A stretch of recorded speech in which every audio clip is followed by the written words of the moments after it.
Hey guys, welcome back to my YouTube channel. My name is Funto. I'm a Nigerian living in Moscow, Russia. And if this is your first time on my channel, seeing my face, welcome. And if you're a returning subscriber, you know how we do it. Welcome back to the channel.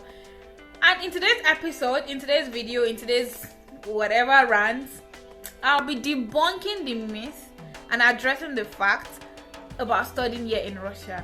Are you interested? If you are so eager to know what this content is all gonna be about, please let's subscribe to the channel. I'm gonna wait like 5 seconds for you guys to subscribe. Click that red bar on the bottom right of your screen. I'm gonna give you guys 5 seconds.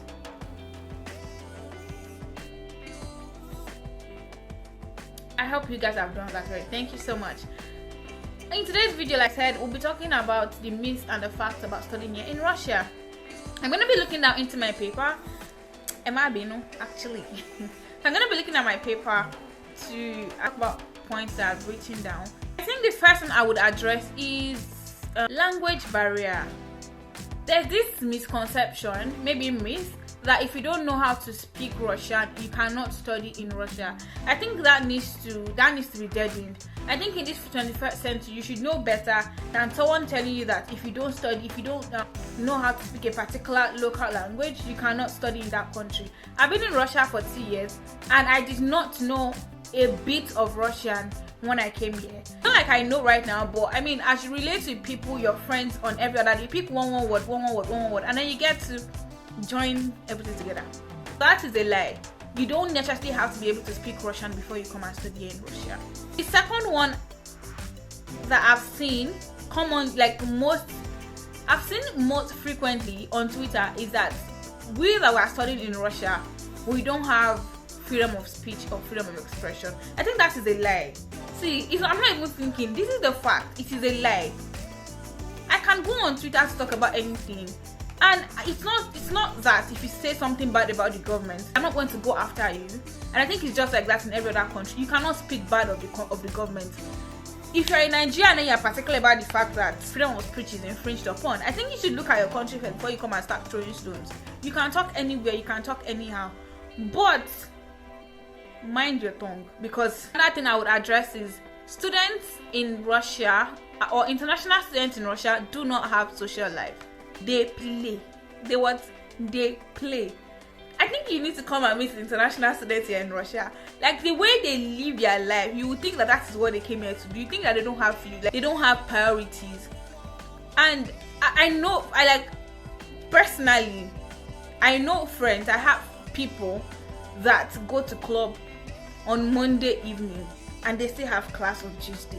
So when it comes to extracurricular life, international students here, especially those on full scholarship, they will live their life to the fullest. That is not true that we don't have a social life. We do have a social life. It's just that we are not noisemakers like other international students in other countries. We are not noisemakers. We live our life the way we want to live it. People have their money, people make their money here, and they spend the way they want to spend it. Safety concerns.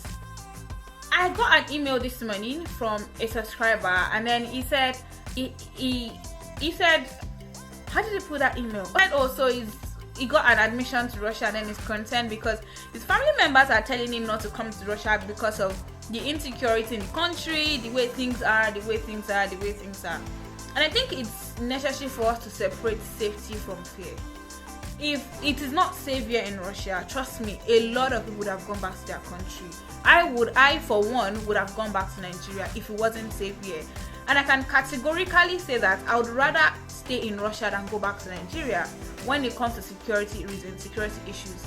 In Russia, I can afford to walk on the street without trying to look back 10,000 times, or I can afford to leave church as late as 8 p.m, 9 p.m, and still be sure that I'm going to get home safely. There are some regions that are probably hostile, but pretty much a larger part of Russia is safe, if we are being honest. Even Russians that left the country are back to the country. I think that should answer your question.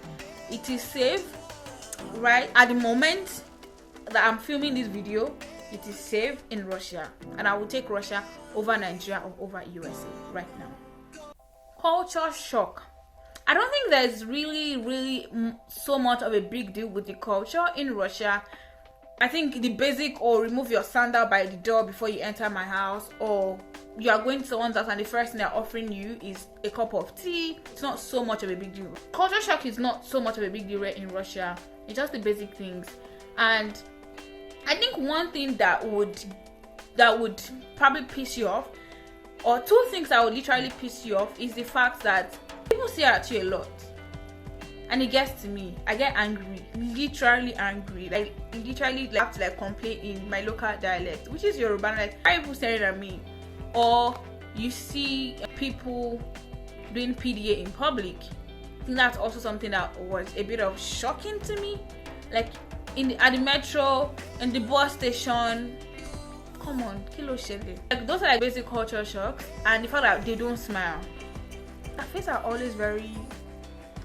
Bro, those are like probably the major culture shocks. I don't think they are culture shocks, but like they are not so much of a big deal that you cannot deal with. If that makes sense. Another thing I need to address, and this is for Twitter people that literally tweeted and said, I'm probably going to dig that tweet. If I see it, I'm going to put it on the screen, where someone said they rate everybody that study in North America, that is US and Canada, but they don't rate those that study in Europe. And I'm like, kill I mean, like, what do you guys really mean about you don't rate people that are studying in Europe?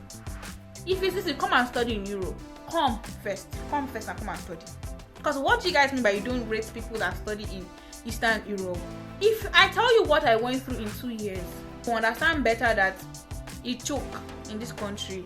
Like, studying as an international student in its own, it's stressful, right?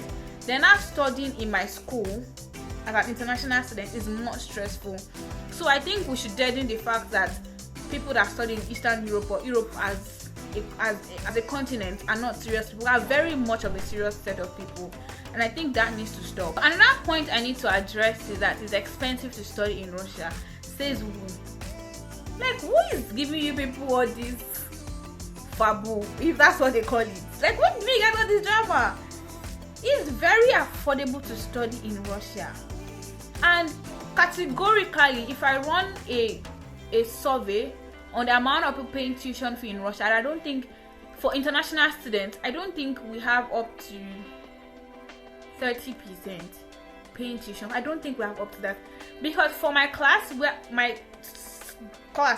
that I graduated from, I think we're just 3 or 4 that were paying tuition fee out of the class of about 30 something students. So I think that says a lot. It's very affordable to study in Russia. You can find universities as low as $250 per year in Russia, and you can find as high as $10,000. There are opportunities for you to be able to study for free, which are the scholarship opportunities. I'm going to link a video up there that talks about the scholarship that are available in Russia for international students, and the one that is actually available for Nigerians specifically. So that debunks the myth of Russia being an expensive country to study in. It's not. Okay, so there's also a statement that Russian system is not welcoming to international students. I will speak for my school, which I believe applies to other schools. I mean, I can speak for my school, I can speak for Ruden, I can speak for those 2 schools. I think they are very welcoming.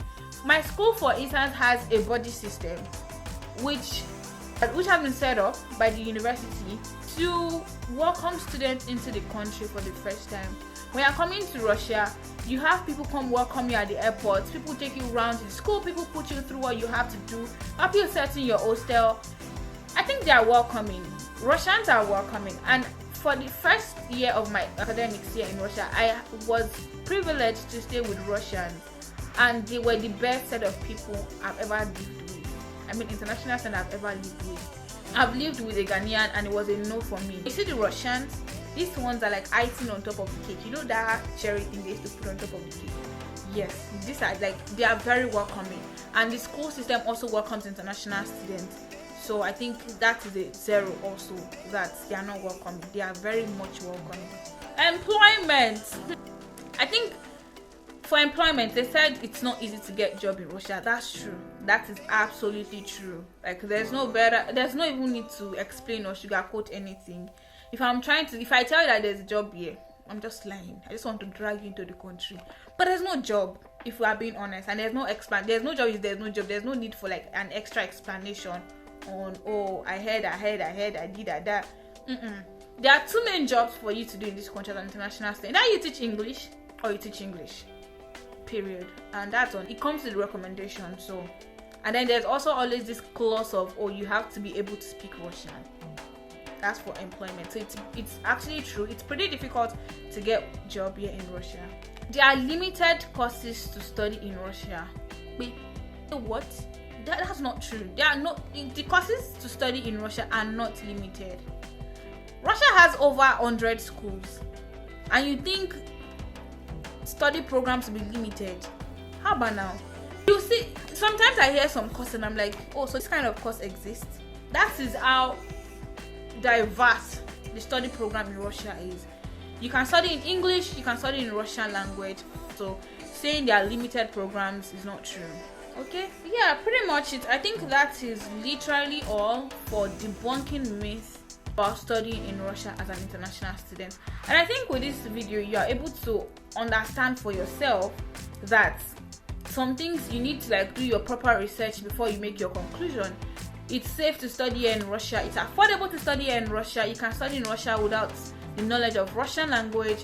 You have various course programs you can choose from, and yeah, pretty much, and it's very affordable to study in. And that brings us to the end of today's video. Please do not forget to like, do not forget to share, don't forget to subscribe and comment in the section. Till next time, bye guys.